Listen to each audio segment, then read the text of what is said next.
जय श्री कृष्णा। आप देख रहे हैं मेरे चैनल को बियॉन्ड 61। आज चर्चा करेंगे भक्ति मार्ग के ऊपर। चलिए प्रारंभ करते हैं। यस्य देवे परा भक्ति यथा देवे यथ तथा गुरुवो तस्य ते कथिता ह्यार्थ प्रकाशन्ते महात्मनन्। ये था श्लोक श्वेतोश्वर उपनिषद से 6.23। अर्थात इस श्लोक में क्या कहा गया है, वह जो ईश्वर में सर्वोच्च भक्ति रखता है और साथ ही अपने गुरु से भी उतना ही भक्ति करता है और उच्चतम आस्था और भक्ति के साथ दोनों में अपना विश्वास रखता है, उसने शिक्षा का सर्वोत्तम ज्ञान प्राप्त कर लिया है। यही है भक्ति मार्ग। 9 प्रकार के भक्ति का मार्ग बताया गया है और वो क्या है वो भी सुन लेते हैं।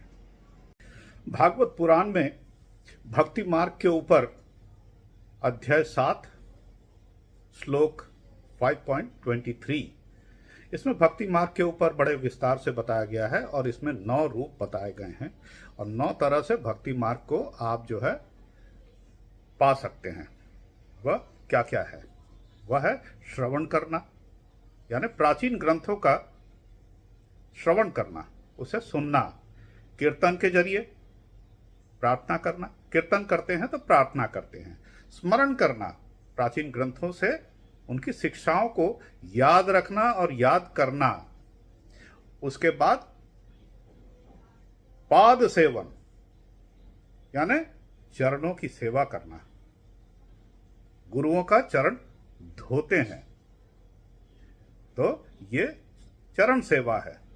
अर्चना यानी पूजा करना, पूजा अर्चना करते हैं हम। उसके बाद नमस्कार, प्रणाम या वंदना करना, ईश्वर को प्रणाम करना, हम हाथ जोड़ते हैं मंदिर जाकर।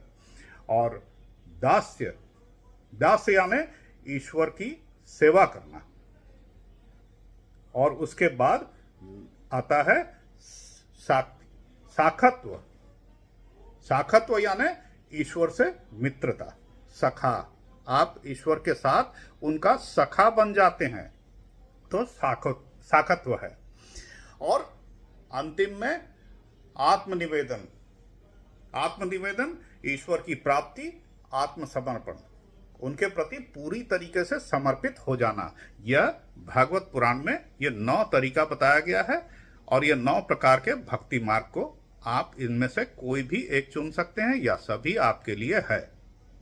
भागवत पुराण में जिस प्रकार से भक्ति मार्ग के 9 प्रकार बताए गए हैं, आप किसी भी प्रकार से आप जो है भगवान तक पहुंच सकते हैं, अपने ईश्वर को प्राप्त कर सकते हैं। और ये सब कुछ मोक्ष के लिए ही होता है। और इसके कई उदाहरण भी हैं। उदाहरण स्वरूप यहाँ पे भक्ति मार्ग में ही वर्णित है। उदाहरण से आपको समझ में आ जाएगा। जैसे भक्त प्रहलाद, जब उनके ऊपर हिरण्यकश्यप का आक्रमण हुआ, उसे मजबूर किया गया था, तो उन्होंने स्मरण किया, भगवान को बुलाया। भगवान इसलिए नहीं आए थे कि उन्होंने उनका स्मरण किया, इसलिए आए थे कि वो अपने भक्ति से उनको स्मरण किया था, उनका भक्ति भाव। उसी प्रकार से गोपियों ने अपना भक्ति द्वारा कृष्ण को स्मरण किया और गोपियों का व्यवहार ये भक्ति भाव ही था।